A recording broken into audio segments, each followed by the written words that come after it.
And on telenovelas, you played contrabidas. Has this ever caused you problems in real life? Like, Yes. People in the market would pinch me. Or they would go like then that. they would call you by your... And what do you tell them? Sorry, hindi ako yun. Artista lang po ako. Or I would just say, oo nga, sama ko, no?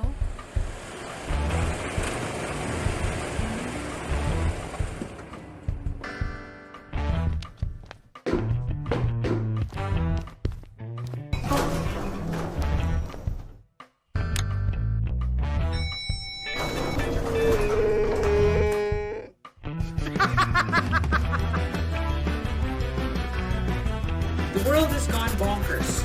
We now live in George Orwell's 1984. War is peace, ignorance is strength, and crazy is normal. How do you stay sane?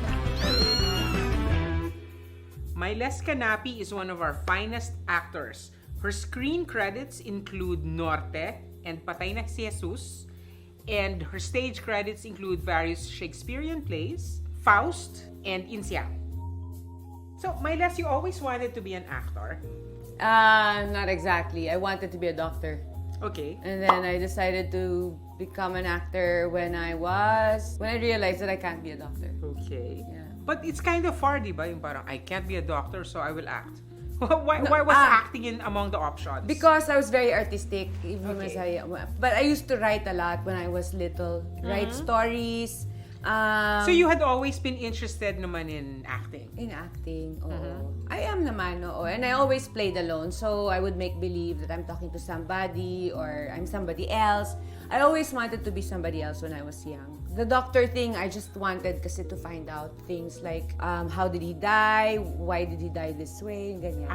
Parang CSI, gano'n. Yun, that was my dream before. Okay. So, in the Philippines, where a lot of people want to be artista, people don't realize that you have to train to be an artista. It's not like joining a town fiesta contest where iyak, tawa, Yeah. iyak, tawa, gano'n. So, how did you train for your profession? Well, there's UP Theater Arts. I was enrolled in a certificate program there. But I would always say to my students as well that the best way talaga to learn how to act is to, work on it. You actually audition. Audition is part of it na. You audition, you do the play, you work with other people, you discover who you are. Kasi yung marami yan may Stanislavski, may Stella Adler, maraming schools of thought when it comes to the theater. But basically, in the end, it's really yourself because you're the instrument. So what I do is I use whatever I have inside and then I try to combine that with the character. That's how I learned. Okay. To be comfortable with my body, to be comfortable about giving away my soul.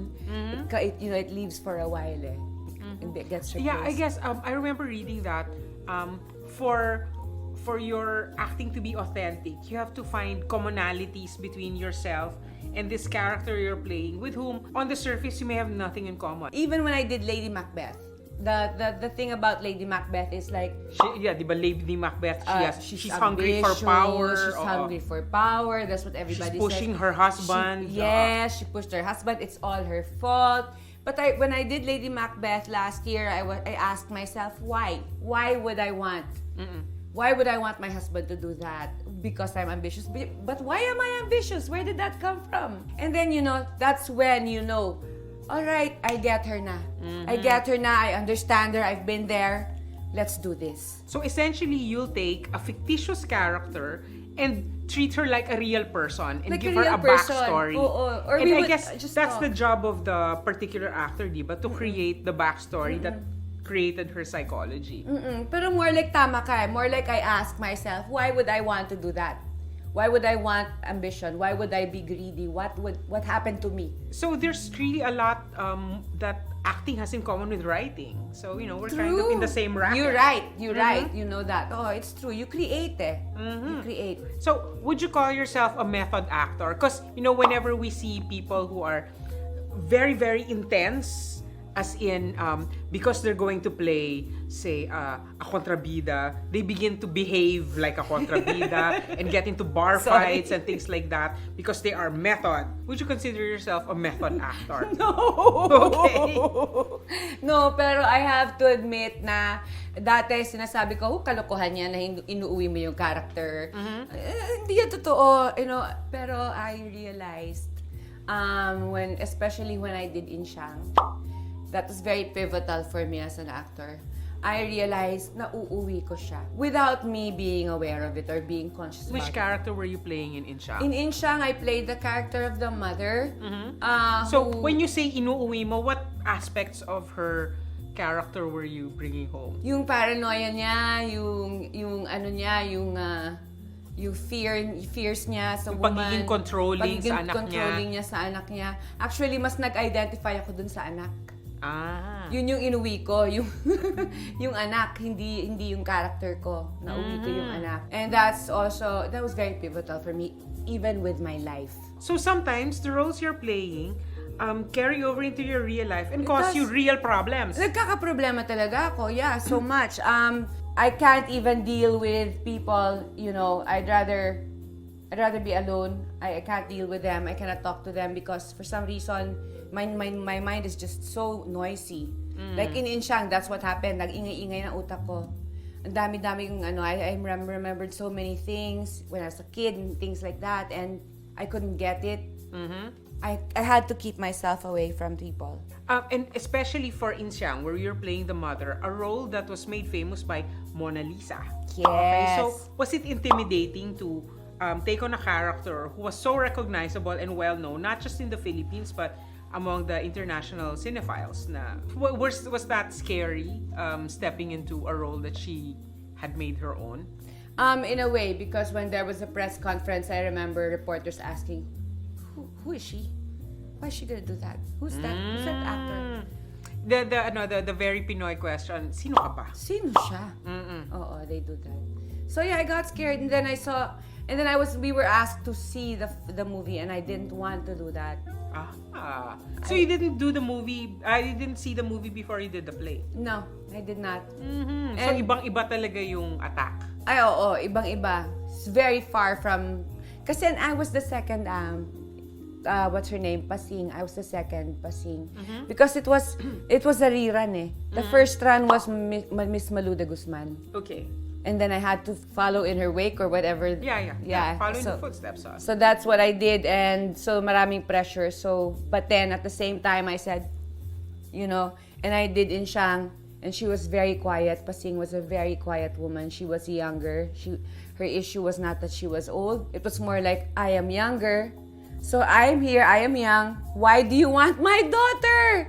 So it's a reinterpretation. Reinterpretation. So you add complexities to the role that you take on. Yes. And then in the Philippines, most viewers do not distinguish between the actor and the character they are playing. And on telenovelas, you played contrabidas. Has this ever caused you problems in real life? Like, yes. Have people ever come up to you and slapped you, ganon? No, but people in the market would pinch me. Or they would go like then that. They would call you by your character's name. They would go like, bakit mo naman ginawa sa... And what do you tell them? Sorry, hindi ako yun. Artista lang po ako. Or I would just say, oo nga, sama ko, no? I would do that. Or one time, also somebody refused to sell me to sell me something. Because you're because the villain? I was the villain, yeah. Okay. Pandesal, ayon. Bumibili ako pandesal, ayaw niya. So, the viewers see you as the kontrabida you play. But then, when you say, ang sama ko, no? And then suddenly, they feel that you're friends na. Yes, we're good friends and then, na. so the next time they watch your telenovela, hindi, mabait talaga siya. They would, I have a feeling that's what happens. I have a feeling that's what happens. Oh, wait, can we offer you something to drink? Coffee? Wine? No, bawal sa akin yung dalawang yun. You can't take coffee and you can't take wine. Coffee and I can't There are two basic food groups. That's true. Why can't you? Because I cannot take two basic food groups because of the meds that I take. Okay. So wait, can we offer you soda? Yes. Wow. Nice. Here is our assistant, Gamba. Hi, Gamba. Gamba-licious. I'm just kidding. Thank you. Okay, so what meds are you talking about? Mood stabilizers, antidepressant, mood stabilizer, Well, yeah, because you antidepressant. have mentioned you're one of the few people in the entertainment business who are very open about the fact that they are bipolar. Oh, I am bipolar. How did you get diagnosed as bipolar? So I was doing Inshang, and then for some reason, diba, Inshang, there's murder there. Eh? Okay. I killed Yes. my lover because he slept with my daughter. Yes. Like I told you, I brought that home. The paranoia was there. And then also at the same time, this is really a terrible coincidence. Next door, I was living in an apartment, dikit-dikit na apartments. Next door, she shoots her lover who lives with her and her husband didn't know about that. So she shoots her lover. She introduced him as her cousin. So pumayag the husband to live, for the guy to live with them. Okay, so It's her very lover was living with her and her husband. And her husband as the cousin of the woman. Okay. And they're Indian. So this is an Indian family next That's door. a really weird coincidence. She shoots her lover at the exact time that I was doing Inshang. So this was when I was getting already agitated. I would lose my temper. I would tell I call barangay and say, someone's playing the radio and it's so loud. Right here. And I would point that room, and then the barangay will tell me, there's nothing. So I was hearing voices na rin. Okay. And then, at the same time, behind our apartment, there's this, ang ingay nila, they didn't want to shut up. So I went outside, I went there, and I said, please, I want to sleep. I can't sleep. I want to sleep, let me sleep. And I was doing Inshang at this point. And he goes, fuck you, things like that. And I said, it's his birthday, it's my birthday, don't you know that? And I said, I wish you were never born. And 2 days later, he committed suicide. So these things. Okay. I'm sorry. I'm doing Inshang. I kill somebody every single Your neighbor day. kills her lover who is living with her and her husband. The guy behind me who I said I wish you were never born kills himself. And I'm doing Inshang. Okay. And I'm hearing things already. If I had written this as a short story, people would say na masyado namang unbelievable yung short pero story mo. totoo siya eh. Okay, and then what happened next? So I started breaking down already. I was hearing so many things already. Maiingay na yung utak ko. And then I started cutting myself. That's the scary part, yes. That's the scary part. And I remember, I realized I really needed to see a doctor. This is gonna be so scary. But is it for... It's okay, because for the sanity maintenance program Oh, naman sanity maintenance program. And I think part of sanity maintenance is knowing that you think you're crazy, you don't know crazy. You don't know we have to, crazy. So the when I realized I really needed help was I have never slept since I was little. So that's already a part of it. oh yeah. Hindi, wala. Sulat lang ako ng sulat buong gabi. Ganon. I would sleep siguro an hour and a half and then I would go to school. But anyway, I was already mutilating kasi nga I didn't understand what was going on outside. I couldn't talk to people. People would laugh at me. I just can't. I couldn't. And I realized I needed already. This is very crazy. Was because I was already creating a crossword puzzle on the wall. Using your blood. yeah. I would write things like that. Well, it's a good thing you thought of seeing a doctor, huh? At that point, you decided, that's it, I'm going to seek professional help. I went to the doctor and I started crying and I said, you have to help me, you have to help me. I don't know what's going on with me. At first, I was diagnosed, obsessive compulsive disorder daw.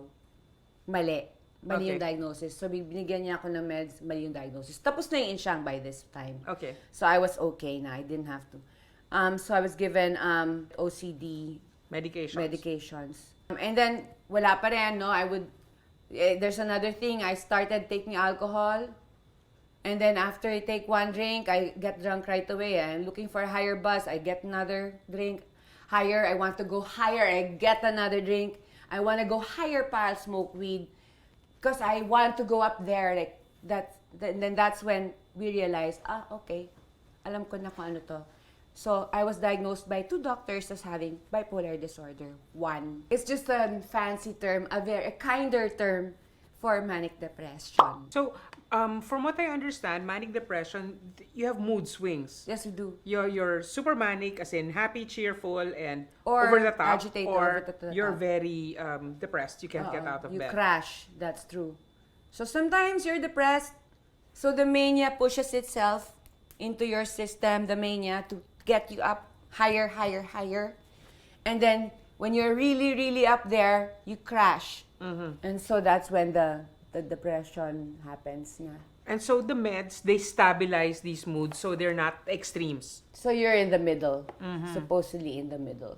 I have another doctor na, nagpalit ako eh. And he keeps telling me, I want you a little manic. Just a little. Kasi nga, when you reach the age of 45, you don't go manic so much anymore. You go depressive. And that's scary because it may lead to, and it most of the time leads to, I'm sorry to say, suicide. So Ayun. it's best to be, a little manic, manic, intense. Yeah. And also, doesn't it interfere with the acting work? Because the acting requires you to enter characters who may not be good for you psychologically. What if you're playing a super depressed character? Ganon. No naman. The interesting thing I want to share is that some people are saying, you know what? Kaya naman pala ganyan ka umarte. Kaya naman pala magaling ka. Kasi luka-luka bipolar ka. So ako parang, maiinis ba ako doon? If I was scared when I would do roles, Yeah, hindi. That it Hindi would push naman. you over the edge. Well, in Siyang almost did, no? But, So you're saying that acting ability and pathology are two different things. It's like you're being manic depressive or bipolar 1 is not the source of your acting ability. it's These are not two the different source things. of my acting ability, but at the same time, it's also parang my helpmate. I may be wrong, but this is how I feel. Well, I kind of share that that feeling because that's how you channel your energies, I guess. Yeah. And she's reckless, the recklessness of it, the taking the risk and without fear and all that. That's, when you're bipolar, sometimes when you're manic, you have this feeling that you're a superhero. That's one of the symptoms, by the way. You feel that you can do... Although that kind of sounds like fun, huh? Feeling like a superhero. It's feeling like a superhero. So, that willingness to take the risk, to jump into kawalan, tumalon sa kawalan, which they call, no? I have that in me, eh. So, to question, is that bipolar? Is that really me? If I weren't bipolar, would I jump into kawalan? I don't know, but it's my helpmate. I consider it my helpmate. It's useful It's useful. in the practice. Yeah, Yes. it's not a bad thing altogether. Yeah. So apart from the mother in Inshang, which roles did you find especially difficult to do? I'm sure Norte must have been hell, huh? Because you had a really complicated character na. It's almost like those, I mentioned the people who joined the acting contest in the fiesta na Sisa, except that in your case, you were doing it so seamlessly, yung hindi siya forced. Na you would go from laughing to crying to have your nervous breakdown. What? How did you do that? neurotic. Yeah. What was that like? I don't really calculate, okay, at this point, I'm going to do this, I'm going to do that. So really, I depend on So you don't have like a graph? Wala akong sinusulat na ganun or katabi ng line ko may arrow tapos mild-mannered. Next. Questioning. Yeah, I'm sure there are some very technical performers who do that. Oo, but Yes. I don't do that. I get it from the atmosphere. I get it from my co-actor. I was with Tim Eigenman during Sid Lucero when we were doing Norte. So I would get it from him and our relationship as a brother and sister. And Love Diaz would tell me, this is what you say, this is what your lines are. Kasi hindi ko rin alam eh. We had no script when I got there. So it's like, okay, next scene, he's writing. Love Diaz, and I love that process. He's writing. And Well, then yeah, but how do you prepare? Na it's like, okay, here's your next line. Jeez. yeah, I know. There's no preparation. So in effect, you're the co-director. I am the because the performance is your interpretation also. Yes, Yeah. exactly. Kasi si Love Diaz will just say rock and roll, Yes. rock and roll, Ah. and then we'll do it lang. But I enjoyed Norte so much kasi nga for some reason I don't know what you meant about that she was Well, yeah, because when we first see her on screen, she's singing a hymn. singing religious About hymn. Jesus, diba? Yeah, About and the then Lord. next, she's thinking about work, etc., etc. And Why don't you stay here yes, and help me out with the business? yeah, she was a very odd character. Let's put it that way. She's very odd, and then in the end, Which leads me to another thing I've wondered about.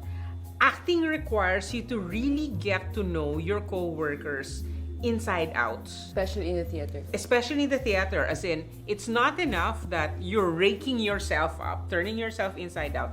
You also have to be stiflingly close to your co-workers. Now, what if these are co-workers that you do not like as people? As in, you do not like the actors, or you have issues with the director. How do you deal with that? I just do it and then I go home.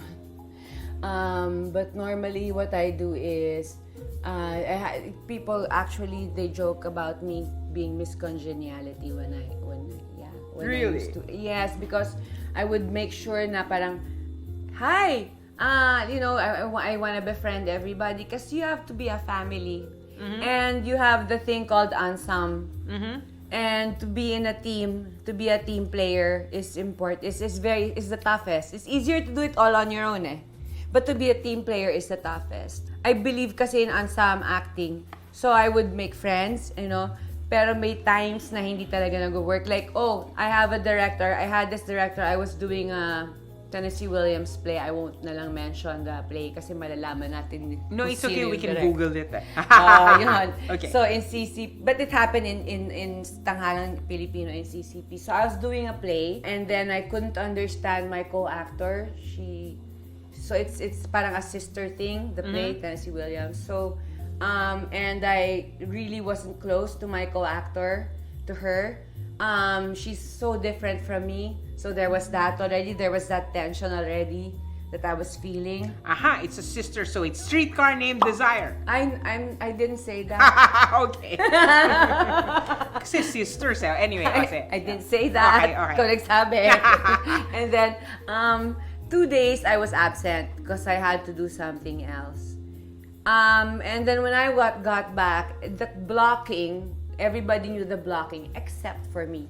Okay. So I went earlier and asked the stage manager, can you help me with the blocking? And she did.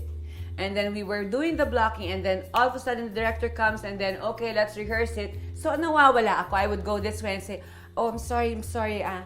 Okay, I'm like, just sorry. I would go like that. And then after I was approached and he said, blah blah and my director told me, blah blah is my co-actor's name. Blah blah and I just talked and we think, have you been taking your meds? Because, diba, you're bipolar. So, but you're lutang in the rehearsal. So, are you taking your meds? Do you have a problem? So, I just said, I was absent for 2 days. Lutang ako because I was absent for 2 days. And you're catching up. Not because I'm bipolar. And that made me so na about it. I was just very, very insecure the entire time I was doing it. I tried to befriend her more, my co-actor. Wala naman siya problema, hindi naman siya masamang tao. Hindi lang, she's just totally a cut away from who I am. So I tried, to be, but I used yon. I always use na lang my insecurity or whatever I feel towards my co-actor, I use it. Okay, you've taken on a lot of roles. Which roles have you not done that you are eager to play? I want to do King Lear. And if I could do the film, the play, the musical maybe of Ligaya. I don't know if you've seen Ligaya. No, the movie. The movie. Yes. By Carlitos. Carlitos. I Ligayang itawag mo sa akin. Yeah, I want to do that. I want to do her. I want to do King Lear. I've done Lady Macbeth, but I want to do it again. And when you do King Lear, you want to be Lear, not one of the daughters. Yes. I want to be Lear, not one of the daughters. I want to be Lear. I want to do Cat on a Hot Tin Roof, but I don't know which character. I want to The guy? I can't do the guy. No. Brecht, yeah. Yeah, but yeah, or more Brechtian. But I also devices I want to create. Like I did one woman show 2 years ago called Audire. It means in Latin, it means listen carefully. I had a sound person, and she would give wild sound, and then I would let that sound remind me of something in my life, and that would propel me to create a character on stage. Everything was just like that. Was improv? It was all improv. Wow. I want to do more of that. Hindi na roles eh. Mas gusto ko na yung mga devices like Audire.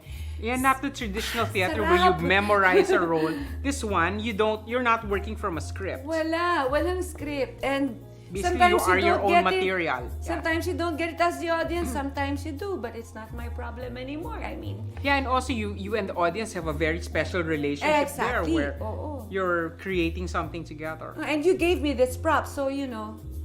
So and the prop, by the way, you give me this for example, I don't know, that sword, it doesn't necessarily become a sword na pag ginamit ko siya.